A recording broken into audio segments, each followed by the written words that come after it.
Kai pradėjome galvoti apie šitą projektą ilgalaikį, tikrai buvome galvoję, kad kviesti iš visos Lietuvos. Paskui galvojame, gal netalpinsime, gal pradžiai tiktais raseiniečių būtų debiutas. Ir tikrai labai smagu, kad tiem, kam paskambinome, tiems, kas buvo pakviesti arba kažkaip tai per draugą paraginti atvykti į muziejų, atvyko. Iš tikrųjų, mus jungia vienintelė tema ir kaip jūs pastebėsite, dar apžiūrėsite visus meno kūrinius, tai yra sakralumas. Kiekvienas autorius išgyvena tą sakralumą savaip ir tardama arba galvodama, kokį darbą nešti reikės, bent jau mūsų šeima pasirinko tą šventovę, tai yra bažnyčia. Bet kiekvienas turi savo kelią ir kiekvienas vienaip ar kitaip išgyvena šitą temą. Tai labai džiaugiuosi, kad ir fotokadruose, ir augalų grafikoje, ir rankdarbiuose mes galime rasti labai daug krikščioniškų simbolių, krikščioniškų ženklų, kiekvieno individualaus kūrybinio braižo. O svarbiausia iš tikrųjų šiandieną tai matyti džiaugsmą akise tų kūrėjų ir lankytojų, tikrai susibendrauti per tą meno kūrinį, pamilti jį bet kokį, iš tikrųjų pamilti žmogų. Ir turbūt muziejus bus ta vieta, kur bus laukiami meno kūriniai, laukiamas kūrėjas ir laukiamas lankytojas.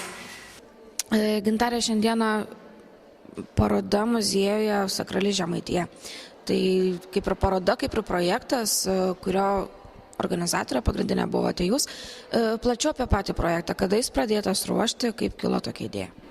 Šitas projektas buvo ruoštas jau iš tikrųjų dar tik tais metams prasidėjusi, mes kaip traukėme į planus. Mes galvojame apie jungtinį dviejų kategorijų menininkų projektus, tai būtent tautodailininkų ir profesionalių menininkų. Bet pagalvojame, kad 13 metais tai turėtų būti debiutas raseiniečių, kaip toksai įvadas ir vis tik Sakrali Žemaitija, o kažkada tai Žemaitijos ir centras buvęs. Ir kažkaip tai taip galvom, kaip paminėti ir įamžinti. Ir mes galvojame šitą datą link to, kad skirtas tikrai Žemaičio 600 metų jubiliejų krikštui paminėti. Tai tikrai tęstinis projektas ir iki 17 metų mes galvojame pritraukti beveik visos regiono žymiausius menininkus, bent po vieną darbelį iš tikrųjų parodyti, kad ta Žemaitija, bet kur gyvenant, jinai gali suskambėti savaip.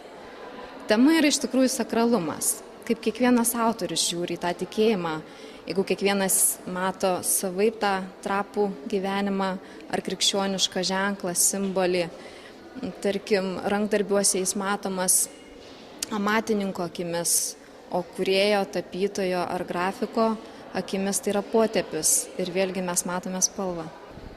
Iš raseiniškių, kas prisidėjo prie parodos, kokie menininkai ir kokius darbus pateikė?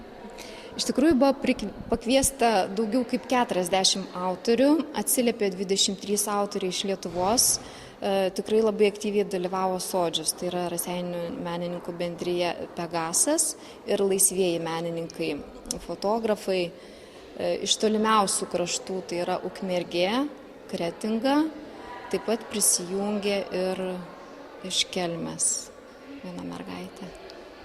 Džiaugiamės labai.